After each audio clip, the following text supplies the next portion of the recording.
Pozdravljeni. Še zadnjič v letošnji sezoni je na vrsto prišel zadnji brifing, tokrat velike nagrade Abu Dabija. Poglejmo si skupaj vse tisto, kar je pomembno vedeti pred začetkom nedeljske dirke.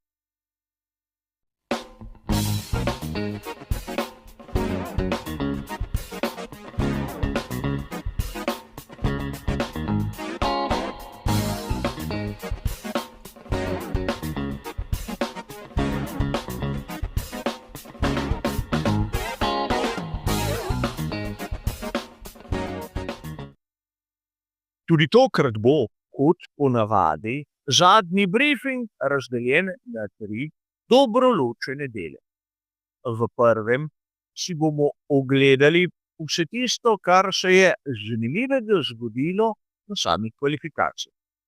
V drugem bomo skupaj skušali razumeti ritem za posamezno ekipo in si bomo ogledali še kakšno zanimivost, ki je morda razvidna iz same telemetrije. V tretjem bom pa predstavil moje osebno videnje glede možnih strategij. A začnimo s samimi kvalifikacijami, kjer smo videli, da je Max Verstappen bil najhitrejši. Ampak po drugi strani ne smemo mimo dejstva, da Lando Norris, če se dirka konča, tako kot smo videli kvalifikacije, bo vseeno prva. Oscar Piastri je tam zdraven, ampak izgleda, kot da ni na nivoju samega Norrisa. In kot sem malce napovedal v samem prispevku pred kvalifikacijami, je tu še George Russell. Seveda ne smemo pozabiti, da sta izpadla tako Lewis Hamilton v prvem delu, kot Andrea Kimi Antonelli v drugem delu kvalifikacij. In lahko bi dejali, da se negativni trend skuderije Ferrari nadaljuje. Lewis Hamilton se z veliko težavo prebije skozi tisto prvo sito, medtem ko Charles Leclerc ne zna pokazati tistega, kar je sposoben. In kvalifikacije so praktično najmočnejše orožje, ki ga ima Charles Leclerc v tem svetu Formule 1. To, da je zadnji izmed onih najboljših, govori o tem, da se pomišljaj 25 ima res velik težav. A treba je poudariti, da pravzaprav smo videli neke vrste psiholoških iger. Igric predvsem med Maxom Verstappenom in Landom Norrisom. A rad bi vas spomnil na nekaj. Edino le, če Max Verstappen zmaga in je Lando Norris četrti ali slabši, lahko pride do preobrata in je Max prvak. V primeru samega Piastrija mora Oscar doseči tisti najboljši rezultat na dirki in Lando biti tam zadaj. Torej, ukolikor pride do preobrata, ni odvisno samo od, na primer, izzivalca, temveč predvsem od samega Landa Norrisa, ki je sedaj na vodilnem položaju. Zato ga želijo, vsaj po mojem, malce zmesti. A dejstvo je, da Max Verstappen tam spredaj ima prednost za samo dirko za veliko nagrado. Ampak štartni razpored ni še tisti dokončni rezultat dirke. Tu sta pomembna še 2 dejavnika in prvi je seveda ritem. Tu verjetno marsikdo je zasledil različne podatke, ampak Po mojih osebnih izračunih je projekcija, ki je najbližje realnemu stanju, ona, ki smo jo videli na uradni spletni strani Formule 1 F1.com, kjer bi lahko dejali, da sta McLaren in Red Bull dobesedno poravnana in da je Mercedes ekipa z zaostankom, ki jo lahko ocenimo tam na 2 desetinki na krog. Nato imamo Ferrari s 4 desetinkami, Williams z približno 5 in lepo skupinico ekip, ki bo zaostajala približno 7 desetink na krog. Tu so Racing Bulls, Sauber, Haas, Aston Martin, na koncu z ritmom, ki je pošasten, govorimo o zaostanku sekunde na krog, pa oba Alpina. Ampak obstajajo seveda projekcije, ki nam kažejo, da je razlika med Norrisom in Maxom četrt sekunde na krog v prid Britanca. Kako je možno, da je prišlo do takšne razlike, če imamo vsi na razpolago enake podatke? Treba je povedati, da na drugem prostem treningu je Max Verstappen svojo simulacijo dirke napravil na izjemno starem setu pnevmatik za razliko od Norrisa. Čeprav na raznih tabelah piše, da so rezultati korigirani glede na mešanico in dolžino stinta, to še ne pomeni, da nam kažejo realno sliko.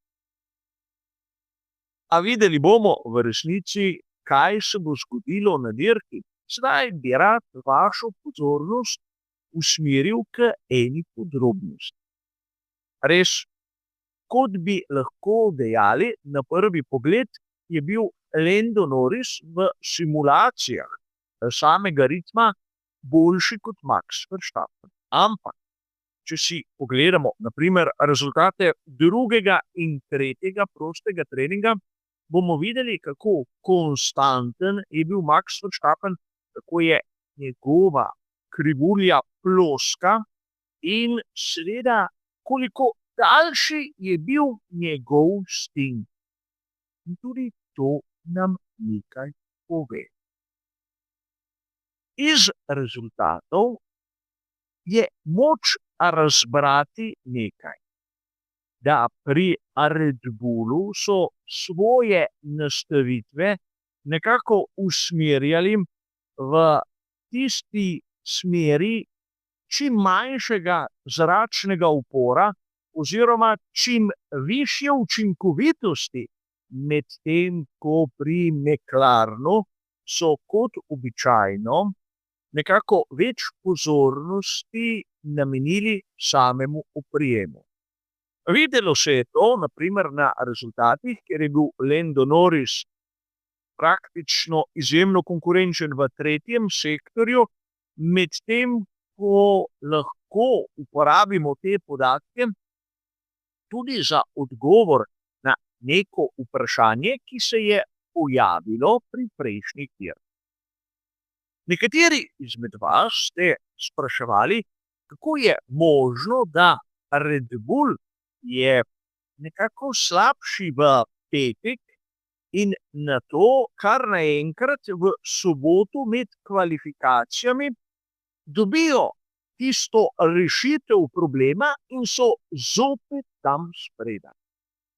In glede na podatke, ki jih imamo, bi lahko dejali, da pri Red Bullu uporabljajo evolucijo proge.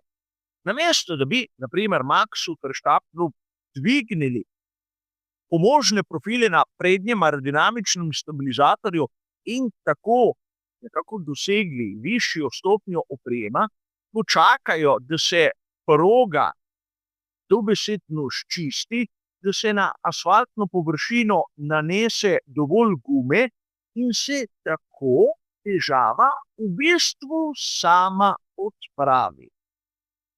To lahko sklepamo seveda iz telemetrijskih podatkov in vidimo, da pravzaprav je filozofija nastavitev pri McLarenu in pri Red Bullu, predvsem Maxa Verstappena, čisto nasprotna.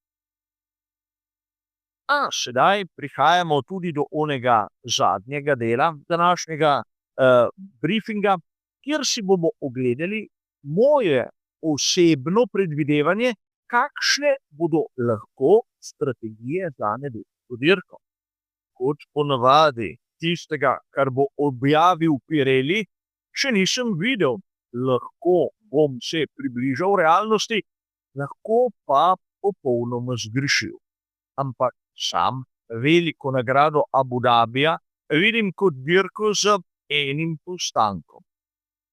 In po mojem skromnem videnju je najbolj verjetna varianta, da bodo vozniki začeli na pnevmatiki medium odpeljali 24 krogov in nato 34 na pnevmatiki hard. Možno je, da si bo kdo izbral tudi obrat, da bo začel na pnevmatiki hard, peljal 30 krogov in nato z praznim rezervoarjem še 28 na pnevmatiki medium. In ker običajno damo 3 variante, je tu tudi ona, ker bi nekdo lahko tvegal, začel na pnevmatiki soft, morda s težavo prišel do 20. kroga in nato na pnevmatiki hard odpeljal nadaljnjih 38 krogov. Kot ponavadi tretja varianta je vsaj po mojem videnju ona najbolj ekstremna in najmanj verjetna. A videli bomo seveda skupaj, ali sem imel tudi tokrat dokaj prav, ali sem ustrelil popolnoma mimo. Ampak, kar se tiče našega zadnjega briefinga, glede velike nagrade Abu Dhabija, to seveda to vse. Hvala za vašo pozornost in nasvidenje.